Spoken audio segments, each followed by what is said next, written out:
شریعت کی خاطر جئیں گے مریں گے۔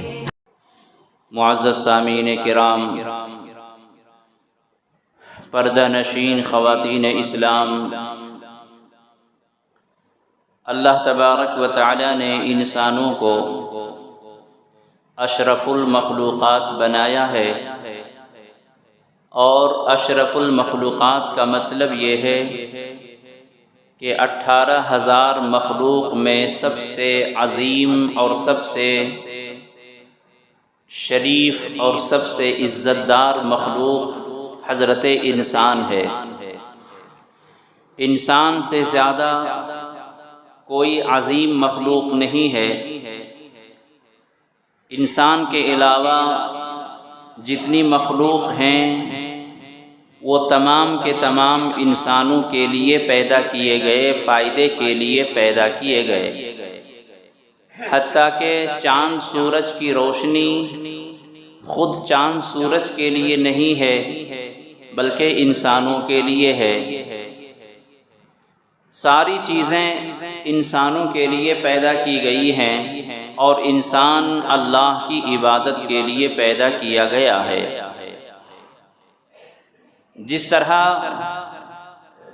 جنگلوں میں جھاڑ پیدا ہوتے ہیں، درخت پیدا ہوتے ہیں، اس درخت کو دیکھیں اور جنگل کے جھاڑ کو دیکھیں، اور ایک وہ جھاڑ ہوتا ہے جو کسی باغیچے میں ہوتا ہے، کسی کے گھر کے آنگن میں ہوتا ہے۔ درخت دونوں سیم ہوتا ہے، جھاڑ دونوں سیم ہوتا ہے، لیکن جنگل کے جھاڑ اور درخت میں اور گھروں کے درخت میں، جو گملوں میں، گلدستوں میں اور آنگن میں جو پھول لگائے جاتے ہیں، جھاڑ لگائے جاتے ہیں، جنگل کے اور گھر کے جھاڑ میں بڑا فرق ہوتا ہے۔ دونوں کی ذات ایک ہوتی ہے، لیکن دیکھنے کے اعتبار سے بہت فرق ہوتا ہے۔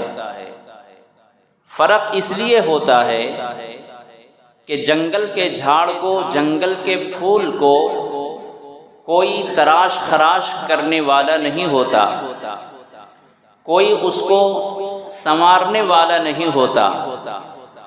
جنگل کے جھاڑ میں، درخت میں اور پھولوں میں جو شاخ جدھر جا رہی ہے، کوئی اس کو صحیح راستہ بتانے والا نہیں، صحیح سمت دینے والا نہیں، اس کی تراش خراش کرنے والا نہیں، اس کی کاٹ چھانٹ کرنے والا نہیں۔ اور جو درخت یا پھول جو گھروں میں لگائے جاتے ہیں خوبصورتی کے لیے، اسے روزانہ دیکھا جاتا ہے۔ جو شاخ اس کی سرحد سے آگے بڑھ رہی ہو اس کو کاٹ دیا جاتا ہے، اس کے پتوں میں اگر کیڑے لگ رہے ہوں، اس کی جڑوں میں اگر کھوکھلا پن آ رہا ہو کیڑے لگنے کی وجہ سے، تو اس کا علاج کیا جاتا ہے۔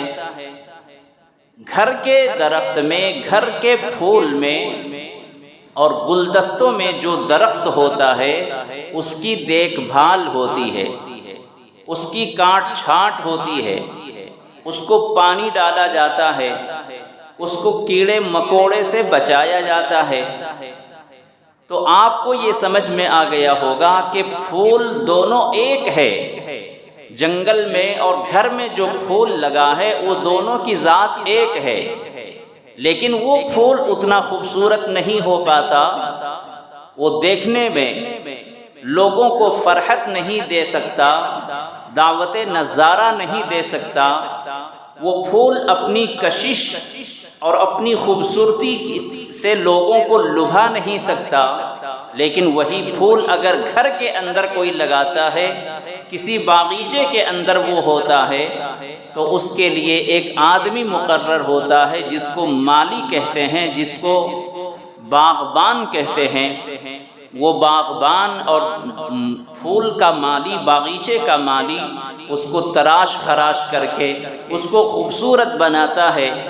تو معلوم یہ ہوا کہ کسی کی خوبصورتی کے لیے اس کی نگرانی ضروری ہوتی ہے، کسی کو بہتر انداز میں پیش کرنے کے لیے اس پر نگہبانی ضروری ہوتی ہے، اس پر محنت کرنی ضروری ہوتی ہے۔ گلاب کا پھول روز جو گلاب کا پھول بہت بہترین پھول مانا جاتا ہے، جس کی خوبصورتی، جس کی خوشبو سے لوگوں کے دماغ معطر ہو جاتے ہیں، نظر کو فرحت ملتی ہے، لیکن وہ جنگل میں اگر گلاب کا پھول ہوگا اس کے اندر وہ کشش نہیں ہوگی، لیکن وہی پھول جب باغیچے میں کوئی لگاتا ہے اور اس کی تراش خراش کرتا ہے تو وہی پھول شاعروں کو شعر کہنے پر مجبور کر دیتا ہے، دیکھنے والوں کو اس کی خوبصورتی دیکھنے پر مجبور کر دیتی ہے۔ تو معلوم یہ ہوا کہ انسان اشرف المخلوقات ضرور ہے، گلاب کا پھول بہترین پھول ہوتا ہے، لیکن اگر وہ جنگل میں ہے، اس کی کوئی دیکھ بھال کرنے والا نہیں، اس کو تراش خراش کرنے والا نہیں، اس پر نگاہ اور نظر ڈالنے والا نہیں، تو پھر وہ پھول دوسروں کے لیے لبھانے کا ذریعہ نہیں بنتا۔ یہی حال ہے انسانوں کا۔ انسان اشرف المخلوقات ضرور ہے، لیکن اگر وہ جنگلوں جیسی زندگی گزارے، کوئی اس کو روک ٹوک کرنے والا نہ ہو، کوئی اس کو پوچھنے والا نہ ہو، وہ کسی دوسرے کو متاثر نہیں کر سکتا، وہ اپنے مقام اور منصبے کو نہیں پہچان سکتا۔ لیکن جب انسان پر نگہبانی ہوتی ہے، جب انسان کی تعلیم و تربیت ہوتی ہے، جب انسان پر محنت ہوتی ہے، تو انسان ایک وقت ایسا ہوتا ہے کہ اللہ کا مقرب بندہ بن جاتا ہے۔ پھر وہ جہاں جہاں سے گزرتا ہے اللہ کے بندوں کو فائدہ پہنچتا ہے، اللہ کے بندوں کو اللہ یاد دلاتا ہے، اللہ کے بندوں کو ہدایت کا راستہ بتاتا ہے۔ تو معلوم یہ ہوا کہ اشرف المخلوقات میں ہم لوگ ضرور ہیں، لیکن ہماری ذات سے کسی کو فائدہ پہنچ رہا ہے؟ نہیں پہنچ رہا ہے۔ خود ہمیں اپنی ذات سے کیا فائدہ پہنچ رہا ہے؟ تو میرے دوستو، اس گھمنڈ میں رہ کر کہ ہم اشرف المخلوقات ہیں، آپ اپنی زندگی کو اعمال سے کھوکھلے کیے ہوئے ہیں۔ صرف یہ گھمنڈ ہے ہمیں کہ ہم اشرف المخلوقات ہیں۔ بے شک آپ اشرف المخلوقات ہیں، لیکن زندگی میں کیا عمل ہے؟ زندگی میں آپ نے کیا کیا ہے؟ اپنے اخلاق کیسے ہیں؟ اپنے معاملات کیسے ہیں؟ اللہ کے ساتھ ہمارے تعلقات کیسے ہیں؟ بندوں کے ساتھ ہمارے تعلقات کیسے ہیں؟ اپنے میاں بیوی کے درمیان حقوق ادا ہو رہے ہیں یا نہیں؟ بندوں کے حقوق ادا ہو رہے ہیں یا نہیں؟ اور اپنے بال بچوں کے ساتھ ہمارا تعلق کیسا ہے؟ عام لوگوں کے ساتھ ہمارا تعلق کیسا ہے؟ یہ چیزیں اگر ہمیں یاد نہیں ہیں، کوئی پرواہ نہیں ہے، کسی کو خیال نہیں ہے، تو اس کے اشرف المخلوقات ہونے سے بھی کوئی فائدہ نہیں ہے۔ بلکہ حدیث پاک میں اللہ کے نبی علیہ السلام نے یہاں تک فرما دیا کہ بہت سے انسانوں سے بہتر جانور ہوتے ہیں۔ انسان اشرف المخلوقات تھا، سب سے عظیم مخلوق، لیکن حدیث میں ہے کہ بہت سے انسانوں سے اچھے اس کے جانور ہوتے ہیں۔ ایک گھوڑ سوار جو ہوتا ہے، گھوڑے کی سواری کرنے والا، ظاہر سی بات ہے کہ وہ گھوڑے کو پالتا ہے، اس کو کھلاتا پلاتا ہے، جس کام کے لیے وہ گھوڑا کام کرتا ہے۔ اگر آپ نے گھوڑے پر محنت کی ہے، گھوڑے کو کھلایا پلایا ہے، اس کی پرورش کی ہے، کس کام کے لیے؟ دوڑنے کے لیے۔ آپ جہاں کہتے ہیں وہ گھوڑا دوڑتا ہے، میدانوں میں دوڑتا ہے، ریگستانوں میں دوڑتا ہے، دریا میں کود جاتا ہے، پہاڑوں پر چڑھ جاتا ہے، جہاں بھی آپ کہیں وہ گھوڑا چلا جاتا ہے۔ گھوڑے کی وفاداری بہت مشہور ہے۔ کتے کی وفاداری تو آپ نے سنا ہی ہے، گھوڑے کی بھی وفاداری بہت مشہور ہے۔ اور گھوڑے کے اندر طاقت، شجاعت، بہادری، کتے کے اندر تو وفاداری ہے، لیکن کتا اتنا طاقتور نہیں ہوتا۔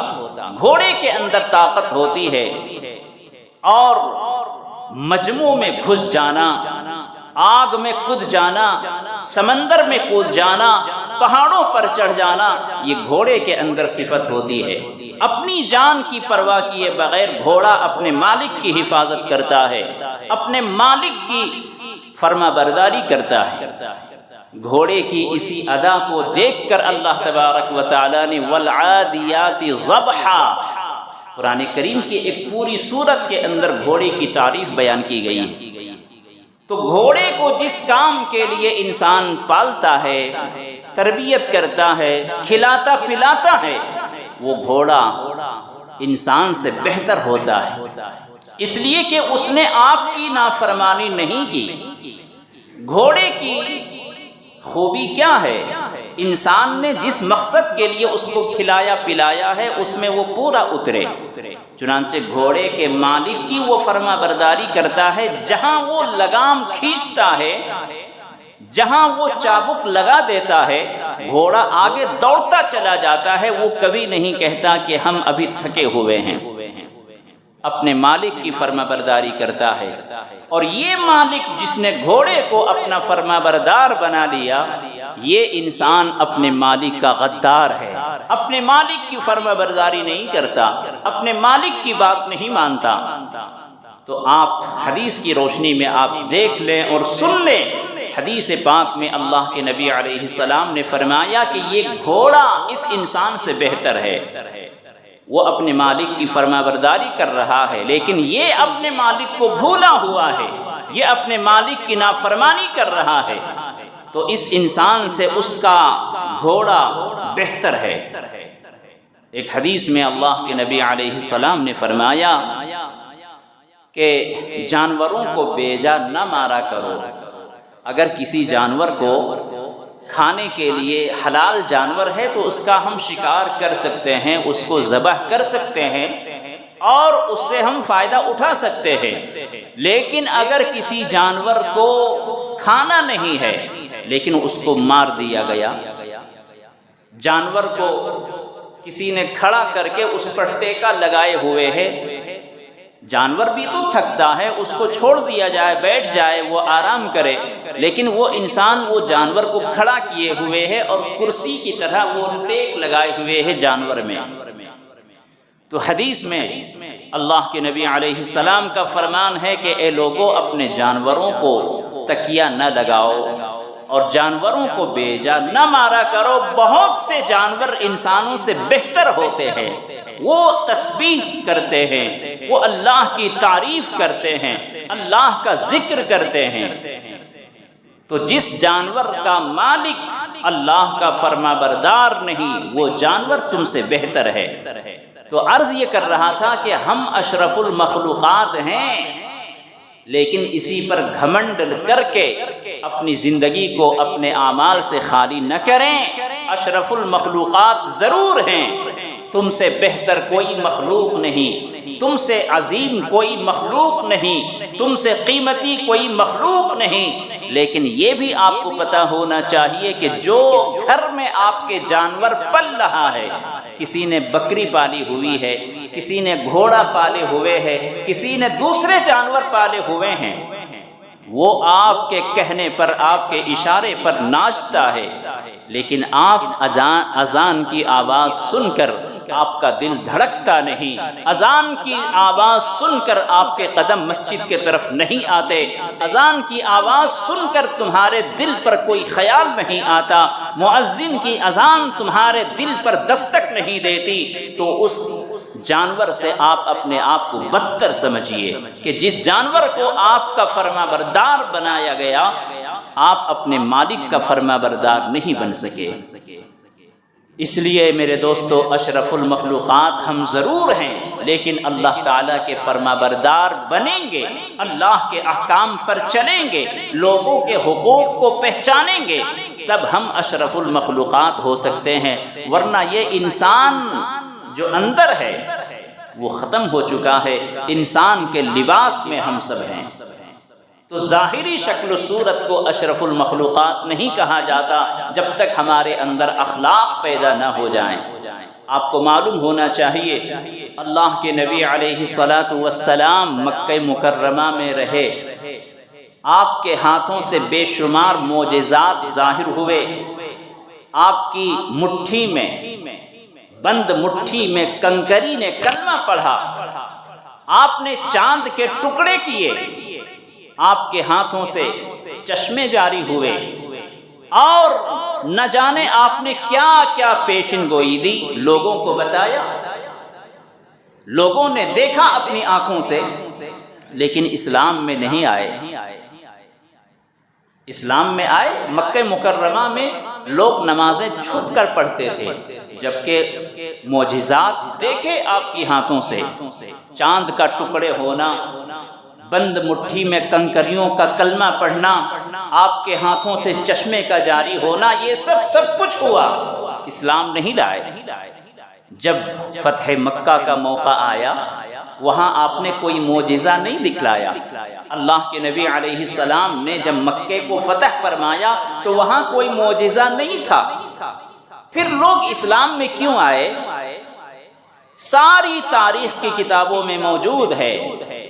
اللہ کے نبی علیہ السلام کے اخلاق عظیمہ کو دیکھ کر لوگ اسلام میں آ گئے، معجزے کو دیکھ کر اسلام نہیں لائے، ایمان میں نہیں آئے، بلکہ کسی نے تو آپ کو مجنون کہا، کسی نے آپ کو دیوانہ کہا، کسی نے آپ کو جادوگر کہا معجزے کو دیکھ کر۔ لیکن جب فتح مکہ کا موقع آیا، لا تثریب علیکم اليوم، اللہ کے نبی علیہ السلام نے تمام مشرکین مکہ سے یہ کہہ دیا، فرما دیا، کفار قریش سے کہہ دیا کہ انتم اذهب انتم الطلقاء لا تثریب علیکم اليوم، آج تم سے کوئی بدلہ نہیں لیا جائے گا، تم جس گھر میں چاہو داخل ہو جاؤ، اپنے گھر میں چلے جاؤ، وہاں بھی امن ہے، اسلام کے اندر آ جاؤ، وہاں بھی امن ہے، تم پر آج کوئی بدلہ کوئی انتقام نہیں لیا جائے گا۔ اللہ کے نبی علیہ السلام کا یہ اخلاق عظیمہ پیش کرنا تمام معجزات پر بھاری ہو گئے، اور اسلام کے اندر جوق در جوق لوگ آنے لگے۔ تو اس سے آپ نتیجہ نکالیں کہ اخلاق کی کتنی بڑی طاقت ہوتی ہے، اخلاق کی بہت بڑی قوت ہوتی ہے۔ جس دشمن کو آپ ہتھیار سے زیر نہیں کر سکتے، جس دشمن کو آپ طاقت کے بلبوتے پہ اپنے قابو میں نہیں کر سکتے، وہ دشمن آپ کے اخلاق سے سرنگو ہو جائے گا، آپ کے قدموں تلے جھک جائے گا، اور اخلاق کے ذریعے سے آپ ان کو اپنے انڈر کر سکتے ہیں۔ تو اسلام ہے وہ مذہب ہے جو تلوار کے زور سے نہیں، اخلاق کے زور سے پھیلا ہے۔ اخلاق کے ذریعے سے اسلام کی تعلیم اور تبلیغ ہوئی ہے، اور آج بھی اسلام کو اخلاق کی ضرورت ہے، مسلمانوں کو اخلاق کی ضرورت ہے۔ آج ہمارے پاس سب کچھ ہے، اخلاق نہیں ہے۔ ہم اپنے آپ کو اشرف المخلوقات کہتے ہیں، لیکن اپنے اندر جھانک کر تو دیکھیں، ہمارے اندر اخلاق ہیں؟ اخلاق کہتے ہیں کسے؟ اخلاق کے 3 مقام ہیں اور 3 درجے ہیں۔ اخلاق کے 3 مقام اور 3 درجے ہیں۔ سب سے پہلا اخلاق حمیدہ ہے، جو اللہ تعالیٰ نے یہودیوں کو دیا۔ اخلاق حمیدہ کا پہلا درجہ اخلاق حمیدہ ہے۔ اخلاق کا 3 درجہ، پہلا درجہ اخلاق حمیدہ۔ اخلاق حمیدہ یہودیوں کو دیا گیا، اور وہ اخلاق کیا ہے؟ ان کو برابر سرابر کر لینے کا اختیار دیا، کہ اگر کسی نے آپ پر ظلم کیا ہے تو آپ بھی ان پر اتنا جتنا انہوں نے مارا ہے آپ بھی ان پر مار لیں، ان کو سزا دے دے تو برابر سرابر ہو جائے گا۔ ان النفس بالنفس والعین بالعین، اگر کسی نے جان ماری ہے، جان کسی کی لے لی ہے، تو تم بھی اس کی جان لے لو، برابر سرابر۔ یہودیوں کو یہ اخلاق دیے گئے، ظلم نہیں کرنا ہے، ان کے یہاں بھی ظلم کو جائز نہیں رکھا گیا۔ جس نے تمہیں مارا ہے تم بھی اس کی مار لو، جس نے تمہاری آنکھ پھوڑی ہے تم بھی اس کی ایک آنکھ پھوڑ دو، یہ اس کو یہودیوں کو دیا گیا۔ اور دوسرا اخلاق ہے اخلاق کریمانہ، یہ نصارہ کو دیا گیا، اور یہ کہا گیا کہ اگر تمہیں کسی نے مارا ہے تو بہتر ہے کہ تم معاف کر دو۔ اس سے اعلیٰ ایک اخلاق جو یہودیوں کو دیا گیا کہ برابر سرابر کر لو، حساب کتاب پکا، اور نصارہ کو دیا گیا کہ اگر کسی نے مارا ہے تو بھائی تو معاف کر دو، یہ اس سے اعلیٰ درجے کا اخلاق ہے۔ اور اللہ کے نبی علیہ الصلاۃ والسلام سرور دو عالم فخر موجودات جناب محمد رسول اللہ صلی اللہ علیہ وسلم کو جو اخلاق ملے ہیں وہ اخلاق عظیمہ ہیں۔ وَإِنَّكَ لَعَلَىٰ خُلُقٍ عَظِيمٍ۔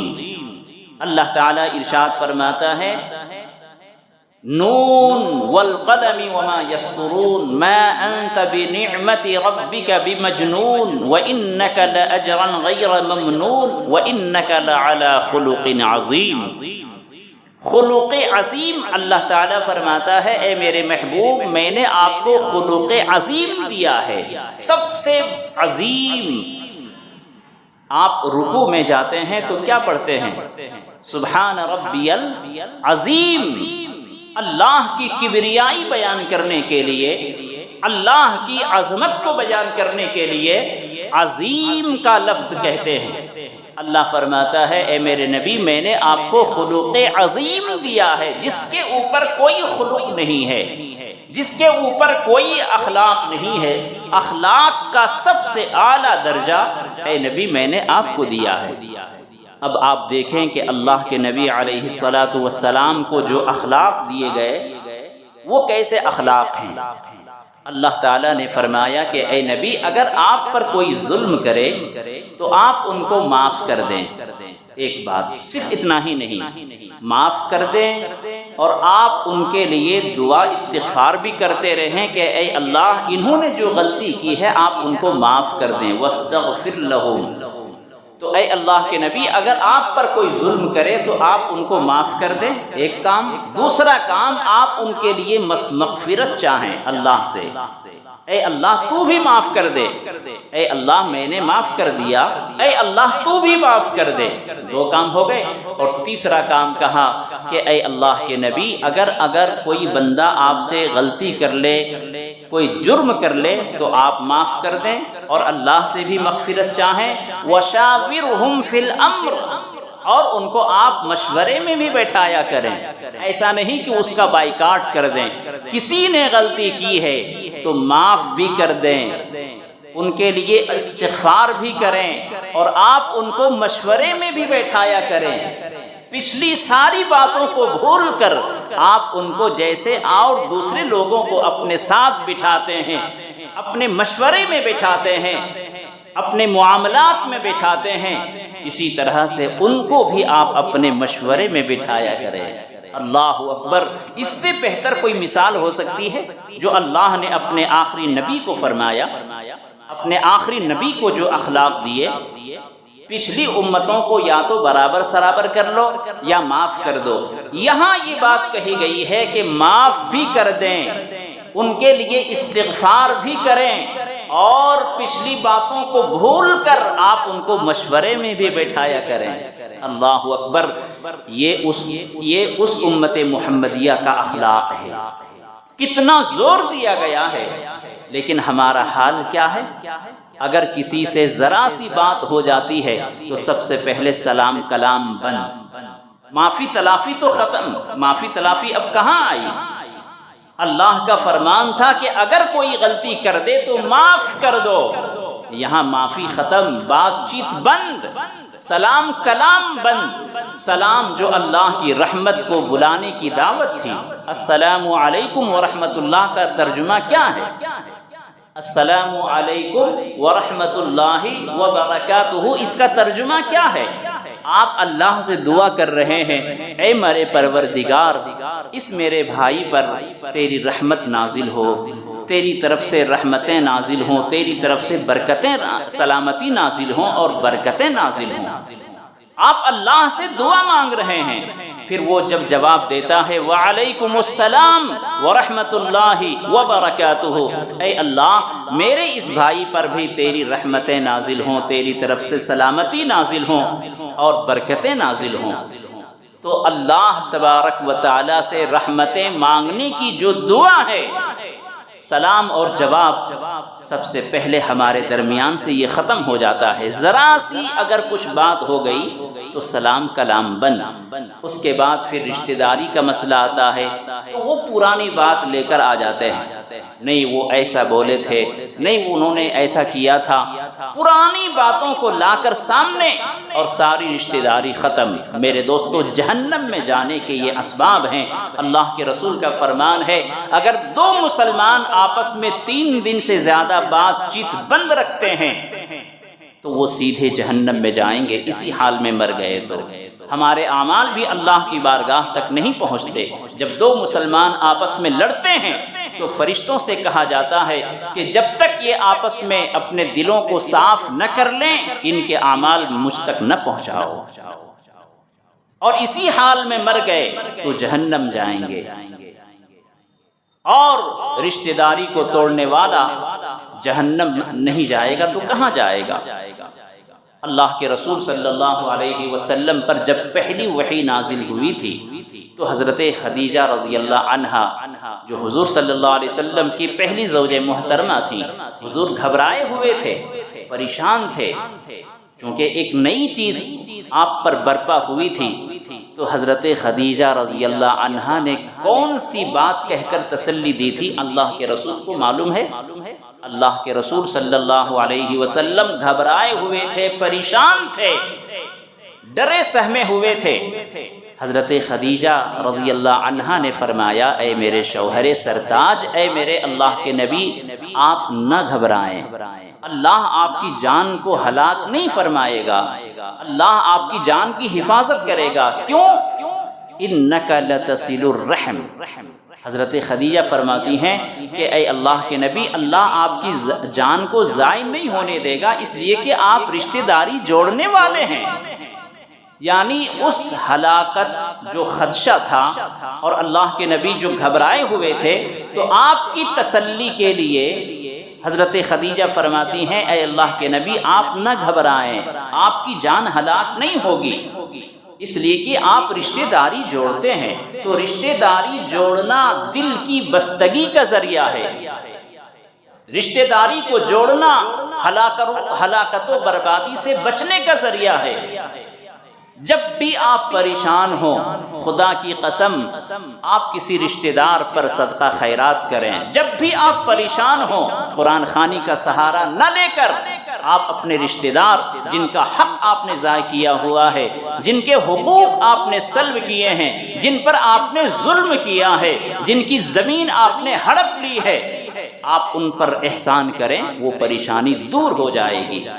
ایک صحابی نے اللہ کے رسول صلی اللہ علیہ وسلم سے عرض کیا کہ میری ماں کے گھٹنے میں درد ہے۔ نہیں، یہ دوسری حدیث ہے۔ اللہ کے نبی علیہ السلام کی خدمت میں ایک صحابی آئے اور کہا کہ میں نے بہت بڑا گناہ کر لیا ہے، مجھے ڈر ہو رہا ہے، اے اللہ کے نبی مجھے بہت گھبراہٹ ہو رہی ہے، کیا کروں؟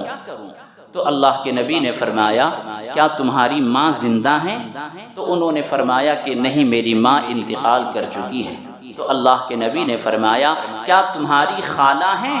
تمہاری ماں کی بہن خالہ تمہاری زندہ ہیں؟ انہوں نے فرمایا کہ ہاں میری خالہ ہیں۔ تو حضور نے فرمایا، جا کر ان کی خدمت کرو، یہ پریشانی دور ہو جائے گی۔ تو ماں کی خدمت پریشانی سے دوری کا سبب ہوتا ہے، پریشانی سے نجات ملنے کا سبب ہوتا ہے۔ ماں نہیں ہے تمہاری، اگر خالہ ہے، خالہ کی خدمت کرو، اس سے بھی تمہاری پریشانی دور ہوگی۔ رشتہ داروں کے حقوق کو ادا کرو، تمہاری پریشانی دور ہوگی۔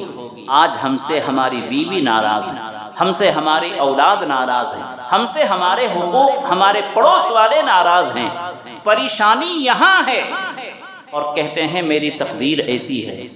اللہ نے ہمیں کیا دیا ہے؟ پریشانی تمہارے گھر میں پل رہی ہے، اور دوا بھی وہی ہے، کہیں دور جانے کی ضرورت نہیں ہے۔ تو عرض یہ کر رہا تھا کہ اللہ کے نبی علیہ السلام کو جو اخلاق دیے گئے، اخلاق عظیمہ ہیں، جن کے 3 کام ہیں۔ سب سے پہلا معاف کر دو، ان کے لیے استغفار کرو اللہ سے، اور تیسرا کام یہ ہے کہ آپ ان کو اپنے معاملات میں شامل کر لیں، ان سے مشورے کریں، ان کو اپنے پاس بٹھائیں تاکہ اللہ کی رحمت نازل ہو۔ آپ کو معلوم ہو گیا کہ جب ہم کسی سے ناراض ہوتے ہیں تو اللہ کی رحمت ناراض ہو جاتی ہے، اللہ کی رحمت روٹھ جاتی ہے۔ تو اللہ کی رحمت کسے چاہیے؟ جو بندوں سے خوش اخلاقی سے ملے گا، جو بندوں کے حقوق کو ادا کرے گا، میرے دوستو آپ ذرا سوچ کر دیکھیں کہ اگر کوئی ماں باپ اپنی اولاد سے ناراض ہے، ساری دنیا کی دولت تمہیں مل جائے، ماں باپ کی دعا تمہیں شامل نہیں ہو سکتی۔